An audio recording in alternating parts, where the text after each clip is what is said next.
wallahi Oromooti dhiifamallee naa godha naaf folchallee namoonni Oromoo qabsoofne jedhanii deeman Oromoo qabsaayan nama lama tokko warra dhumatee dabre kun kadha waan kana keessaa tolee hammaatee dhiisee biraa galee jira lamaan kana kun kawaacan bu'adha warra akka keenya as citee dhugaa jiru ibalu jedhee ija keessa waraanee abbaa san kallatti hin kennu yoo taate malee kun warra hadhallee gartee yoo isiin tolte yoo jawaarfaatu dhuftellee jawaarii harka dha'uuf duuba taa'ee deemaa jiru jira nu duuba taa'ee warra nu hamatu waa godhu warra achi bahee waan hin beenneen jara kana Oromoo godhee qabsaa'ota godhee harka dha'aa jiru jira dhugaa jirtu ammoo isinii maadhallee sabni kiyya yoo dhugaa waa hubachuu barbaaddan ijoollee keessanii yaaddan egeree keessanii yaaddan dhugaan lafa jirtu Oromoon hadha namni maqaa Oromootiif gabbahee hadha Oromoo miidhamtee waa godhaa jiru wallaahi kakadhee isinii himaa misqaala zarrati mucaan takkan jiru jalqaba maaliif akka dhugaa isiniin jedhe warra kana beeyna warroota hadha Oromoo qabsoona jedhan kun nama guyyaa takka Oromoof hin dhiigin takka nama guyyaa takka Oromoo nyaachoo malee Oromoo irraa nyaachoo malee Oromoo ajjeesuu gurgurachoo malee nama guyyaa takka sabaa fi duratti achi deeme rakkoo sabaa furuuf jedhee guyyaa takka hin dalagin akkamitti ta'ul waallee bakka dhibba dhaabbata ergamtu kalee irraa Oromooti wanni kakadhee isin himeef wallaahi kalee irraa ergamtu jarritu akkamitti beekteen jechuun ni maltanis bara na Mustafaa of duubas deebitan adda namni gariin maal naa bara ana dabaluu barbaaddanii hedduun namaa akkam jedha Mustafaa wanti akkan asirraa iyyuuf aabii mana kenneefi makiinaa kenneefi iddoo godhee horii kabalanii horii fiyyaa jedhan garee akkasiin beeka akkasiin hedduun namaa akkasiin beekama illee mootummaan na dhagaa jira yoo seentii naa kafalee jiraate makiinaa naa kennuu mana naa kennuu miti seentii yoo naa kennee jiraate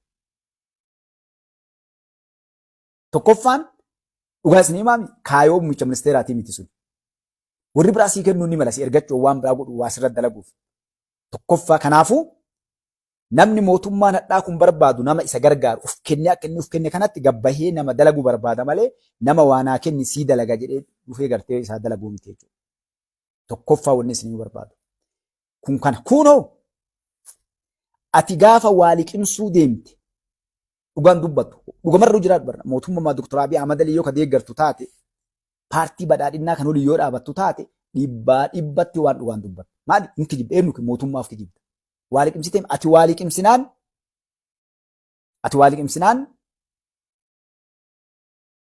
akkam jedhee fakkii siigaa waa liqimsitee mi ati warroomte jedhan warroomeen beektanii bire amma kaan nama hedduu taa'ee nu caqasaa basira waan dubbadhu waa liqimsinaan liqimsite bes ati lamuu rimootaan asii achi si oofan malee ufii keetii dhaabbattee waan gootu jechuusii galee. Ani yoo muummichi ministeera karaa irraa godhan nama mormu dhaabbadhee ganama san wallaahi yoo muummichi ministeera laga irraa miliqe gaafa dheengadda Filisxeemii Itoophiyaan wannaa kennaa jirte se'an maatiin kee amna dhagoo jira wanna murteeffadhe maali yoo muummichi ministeera ummata Filisxeemii akka Itoophiyaa qubatan ganam san addaan galladhee murteeffadhe jechuudha. Waan bira osoo hin dabalatin akkasuma waan saba kana irra fidu yoo muummichi ministeera gabbayii dalagan sakandiin irraan fudhattu yeroo san biraa lixa. Maaliif? Wanni irra wal finnu dubbannu tasaba tanaati malee waan biraa tokko illee jiru. Kanaaf warri Oromoo waa dalanne jedhan qabsaa'ota jedhan kuni jarana Oromoo laga meeqaan dhaabamee ilaala isummaa waggaa 7 kana keessatti. Oromoo laga meeqa dhaabbatte waa meeqa taate lubbuu nam meeqaattu bade qabeenya meeqa saamame naga naannoo meeqaattu bade barrakkoo ganda keessaa qotee bulaa keenya saaman kaadiree fi milishaa fi jinnin jedhan saamtu kana baroonni dhoorkuu dadhabnee maali?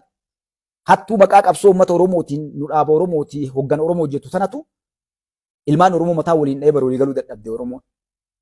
Silaa yoo mootummaa itti balleesse gad dhaabbatee uummanni Oromoo mootummaa ofirraa dhoorgaa bara.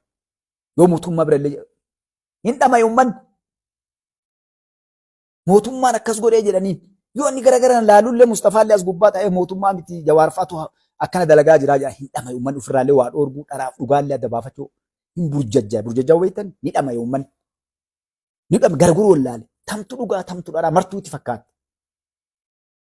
Kuni tooftaa hattuun tooftaa warri siyaasaa dharaa barate ittiin saba dhamaasee ittiin nyaatu jechuudha. Kanaaf Oromoo laal namni sabaa qabsaa'e ummanni sabaaf qabsaa'e gaafa mootummaan kun dhufe hamaa taatu laallee itti duulla gaarii taatu waliin duulla. Akkasuma ilmi namaa kamuu kan jiru abbaa fedhe haa ta'u namni tokko bari yoo ati dhuftee waa ittiin himte maal siin jedha wanta kotti fidda ol keetuma si waliin lolaa dhugaa keetiin miti wanni sun mee adda baafannaa jedha hayyee akkasii sirraa fuudha bari hin sullee wanni kun nama nyaataa jettee namatti ittiin dhufte bar nama nyaata dheem fiiguu bar waan nama nyaatu wanni kun waan namaa bu'aa qabu jajjabsee fudhatu bar akka bu'aa qabu waan bu'aa qabu ni ilaala. Wama afaan hin beekne bar waan ati alaa ittiin dhufte namni kun an Oromoodhaa jedhee dhufee afaan Oromoo dubbatee jarri illee gaafa duraa Oromoo jedhanii waliin deemnee dhufneen hadha namni biyya bulchuu jiru Dr. Abiy Ahmad Alii jedhanii ilma Oromootii ilma Jimmaatiin jenne ummanni Oromoo warri haqa dubbatu warri haqa barbaadu maal jedhe okay heenna eeni fudhannan ilaalamee obsaa ta inni jedhetu dhugaafi ta warra isa morme jedhetu dhugaa adda baafannee ilaalaa jedhe ummanni gartee warri haqa barbaadu kun ka dantaa takka hin qabne ka bu'aa wayii barbaadan deemu ka ilmaan ofii guddifachuu barataan barachuu daldaalaan daldaalachuu qotee bulaan qotachuu barsiisaan barsiisuu warri barbaadu warri nagaa barbaadu ni ilaallaa jedhe. Warri kun maal jedhe hin laaltanii lakki nu dhagayaa nutu isinii beeka malee isinii miti jedhan. San keessa tokko dadhabanii nu jawaari. Bar jawaarii shan illee taabaranii shan gaaf kaan Daawud Ibsaa ta'a gaaf wanni inni hin ta'in hin jiru bara bakki inni hin dhaabbatin lagni inni hin dhaabbatin namni inni hin ta'inadha. Mee Jawaar Mahammad as deeman ala dhaabni siyaasaa Jawaar Mahammad hin ta'in hin jiru. Wanni inni anatu beekan jedhin hin jirtu. Takkatti iyyuu torbaan takka waliin ta'in ammoo laga takka halkan takka waliin hin ta'in. Maaliif? Asitti illee nabbee kan jedhee fiigalaa. Bakka hundaa gartee fiigeetumaan akka isatti hawwiin isaa nama siyaasaa of godhuu barbaadeet akka nama siyaasaa hin ta'in maaliif namni siyaasaa beekaan jala deeman malee nama itti dhufa malee isatti hin dhufan inni namatti hin naqu bara. Namni waa qabu fakkeenyaaf amma namni waa beeku kan waatirraa gaafatu doktora haa ta'u hayyuu haa ta'u lo'aara haa ta'u hin fedhe haa ta'u namticha waa beeku itti dhufan inni namatti hin naqu. Maaliif isatu waa harkaa qaba waan si fayyadu isatu waa beeka namni sun. Jawaar nama dhaqa. Bakka hundaa fiiga akka gartee sareen onnaa malee gabaa baateedhaan kan ijoollee shanee tahadha. Nafxanyoonni maqaa Oromoo himatteen Oromoodha jettee ilmaan Oromoo ficcisiisaa baatee hadha warraa galte tuni gaafa nuti himnee Oromoon iyyitee mootummaan hadha jiru jala dhaabaa galcha wanni kun hin taatu lakkaa harka biraattu keessara. Lakkaa jedhan namni fiigee hayyoota Oromoo warra adda bilisummaa Oromoo beeku silaa gaafas dubbatanii bar yoo marroon faati bar abbaan nagaa jaarraa fa'aa jira gaafas. Namanni sun osoo gaafas Jawaar dhoorkuu baatee dubbate gaafa ijoollee shanee agaltu abbaan keenya tokko yoo ka namni qaluun taatu taate anatti qalaati ijoollee tana galchaa jedhu yaadattani namachi taa'u jira. Wallaahi gaafas osoo abbaa nagaa jaarraati kennan jaalabbaa nagaa jaarraati nama hayyu waallee dubbatu dubbii achi godhee gaafas dhugaa jirtu waan deemullee dhab godhee Oromoo afoo lafa buusa. Fiigee Jawaar dura harkennanii fi daawwatillee akkana godhe ijoollee naa galtu jedhee dubbii cuufee ta Jawaar jedhettaa jedhanii ilmaan Oromoo ficcisiisan. Kanaaf Mustafaan itti gaafatamaan ijoollee gaara keessa dhumattee uummata Oromoo dhumattillee Jawaar bakka meeqa salphina jalaan baane beektus. Uummata Oromoo hadha biyya keessa dhumachaa jiru jijjiiramni kun dhufe nambar waan itti gaafatamaan Jawaar Mahammad naa qabadhu jechatan. Bakki inni laaqiin hin dhaqin hin jirtu. Gaafa ijoollee san galchuuf murteessanii dhaqaa jedhan isaaf Baqqalaa Garbaafaati adda makiinaa fudhatanii taranii warra gaafas koree ijaaran muka karaa irratti garagalchitee wannaan faati marroon faati warra gaafas koree filanii ijoollee san dhaqanii dubbisanii galchanii jedhan muka karaa itti cufanii karaa irraa kasilaa fixan xiyyaara ergee mootummaa warra san fuudhee galchee jechuu bartanii. Muka karaa gubbaa garagalchanii yaadattan boqqolloo achi teettee nyaattee ijoollee waliin mari'atanii jabaadha akkana goone waa hundaa murteessine isin akkana jennaa isin akkasidha jedhanii ijoollee gaaraa naqanii biraa galan jechuudha. Kuma gamtu dhumate ijoollee Oromoodha. Amma namni Kan magaalaa itti wal fixanii maal godhanii amma gaaratti namni akkasii du'e harreetti fe'anii maalii faannoollee jedhanii ilmaan Oromoo gaara yaa'aa guggaa tarba kana keessa kutaa Oromiyaa mara keessa ka ofii wal fixxeef ka raayyaan ittisa biyyaa fixeef ka milishaan fixxeef ka dhumate hadha manni haalaa ka'u. Hedduun amma haati ijoolleen tiishanii keessa teettee miti. Ijoolleen tun eessaa yaate? Mana Oromootii baate. Eenyu lolu Oromoo loluu baate. Eenyu lolu Oromoo loluu baate. Eenyu fixe Oromoo fixe. Maaliif akkas taate ijoolleen tun? Itti fakkeessanii yaasanii achi hidhattu jarmaan nafxanyaa hidhatte. Maal jaran ijoollee olumaan beennaa mita dhumatti. Ijoolleen jimmaa meeqa dhumatti kaarsii. Tuulama Walloo ajajoon jedhisa ijoollee biraa. Ajajoota marroo mataa dha'e. Ijoolleen sun ni beektanii walumaan. Walumaan miidiyaa kana gubbaa iyyaa baanee eenyu fixe? Ofii ol fixe.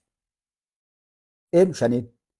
Shaneen takkaa waraanni bilisummaa Oromoo mooraa adda addaa bahee waliin loliin bara waan nuun jedhan beektanii shanee Wallaggaa, shanee Maccaa, shanee Tuulamaa nuun jedhan.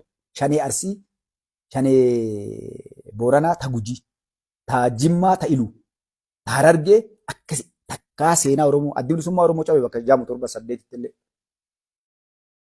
Qacaa fi jijjiiramaa fi jinni inni ol dhukkisiise akkanaan waraana cabsanii bakka baasanii waraana bilisummaa Oromoo 2000 asin dabarre akka lakkoofsa faranjiitti addi bilisummaa Oromoo ni beekama. Kanaaf duuboonni isin tuqu barbaade maali? Warri amma galee hadha galee kun gabaabdumatti wanni amma deemaa jirullee haasofni amma deemaa jiru ka Jawaar Faaxillee ka Lidatuu Faaxillee ka Shanee Faaxillee jarana. Jawaar Mahammad Baraawwan qulqulluu isinitti hin galle malee isinitti illee Oromoon Amaaraaf Tigree balleessuu dar saba sablammoota hin jenne jedhee dhaabaa yoo akka seedhaan kijibbe. Oromoon nama lama balleessuu deemti jedheen Amaaraaf Tigree balleessuu deemti. Jeneraalonni Kajaraati, muummichi ministeeraa Oromoo, kantiibaan Oromoo, jeneraalonni hunda tuqee kun lafa jira viidiyoo isin hundinuu laaltan barbaadan isin poosti goona ammallee. Gaafa beeraawii ijoollee guuraa jiranii galgala ganam jedhee iyyaa baay'isan akkasitti. Summarti ta'ee ijoolleen akkasii akka galaanaa keessaayyuu Jimmaaf Harargee maal kanaa buqqee akkasitti ijoolleen hin seenne maal jedhe gabbaa'e. Tigreef Amaara balleessuu deemanii ana isin duuba jira maal jedha afaan Amaariffaatiin gifuu jedhe laala. Honim jedhe jeneraalli Oromoo qofa ta'uun koloneelli ta'uun bakka san qabachuun kootaadhaan qoodamuu qabaa jedhe gartee.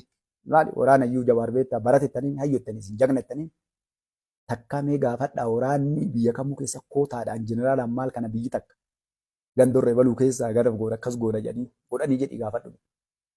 Yooma kootaa Jawaar jedha gannee waan beekne osuma kootaa masanuu ta'e kootaa goona. Uummanni Oromoo nama hundaa dachaarra deebi'eet Oromootu bakka maraa qabata. Akka Jawaar jedhetti illee hunda maaliif uummata guddaa qaba? Maajooritii bar Jawaar afaan Ingiliffaan illee beektan jawwe maajooritii aglaal afran jilee waan jedhe bar maajooritii ruul maanooritii raayit jedhan. Uummanni guddaan heera baasee biyya bulchaa mirga uummata xiqqaa eegaa jedhan. Garas illee Jawaar deebi'uu fiidhama ibarin waa beekatan malee osuma akka inni jedhee ni goona jennee teennee mootummaan kun uummanni Itoophiyaa itti olii galee uummanni Oromoodha kan isin galaana isin agartan kana. Hadha bara Oromoo Jawaar Faaxii cabsuuf deemtu kana bar silaaqaata bar haqanii nuun lixanii osoo galee ol quban qabneeti. Hadha wanni dadhabanii garas fiiganii garana fiiganii faannoon loltee TPLF loltee Shaneen loltee Shaabiyaallee loltee bar namni nuun lolin jiru bara Itoophiyaa mootummaadhaa kan. Takka akkadhaa kanatti itti olii galamee lolamne bara. Gaafa lola dheengadda TPLF namni itti hirmaatin hin jiru. Hadha ololaan ganda keessatti waan amma mootummaan kun badhaamsee deemuu isin quban qabdan. Waan mootummaan kun guyyaa irraa dhaamsu lola keessaa, lola abbaa qabeenyaa, lola nafxanyaa, bar nafxanyaa ka qawwee ilaaltaa miti. Ka Gondarii Gojjamii yookaan TPLF Tigraay ilaaltaa miti. Shaabiyaa Asmaraa ilaaltaa. As magaalaa Finfinnee keessa jira. Dirdhawaa keessa jira. Magaalaalee guddoo as jirtu kana keessa ijaaramee xaxamee akkasitti ta'a. Eenyuree kan lolu beektaati? Amaara seeta no. Indongorii. Tigree no. Indongorii Shaabiyaa no. Oromoo guutuun isaa.